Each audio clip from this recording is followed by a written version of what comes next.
rozhodne pôjdem voliť, pretože zažil som časy, keď sa voliť muselo ísť povinne a právo voliť nejestvovalo, bola povinnosť voliť, ktorá sa mi vôbec nepáčila, pretože tam nebola vtedy žiadna voľba, výber, ale odkedy sa zmenil režim v 89., tak toto právo stále využívať chcem, pretože ak žijem v nejakej spoločnosti a som jej člen a ja sa cítim byť samozrejme súčasťou spoločnosti na Slovensku alebo tejto občianskej spoločnosti, tak chcem tú spoločnosť aj ovplyvňovať práve svojím hlasom. Takže myslím, že to je v tomto zmysle to je moja povinnosť.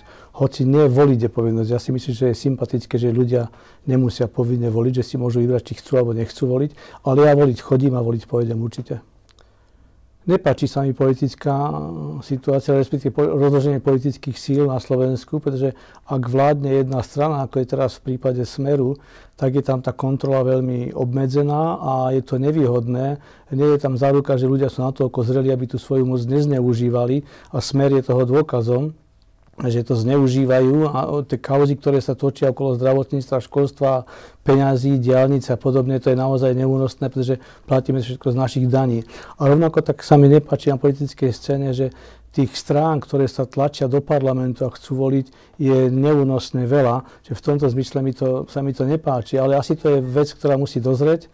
Aj spoločnosť sa musí naučiť, že možno 2-3 strany, jedna napravo, jedna naľavo, nejaký stred alebo nejaká liberálna strana a tam by to bolo potom vyvážené. Takže v tomto zmysle sa mi to nepáči.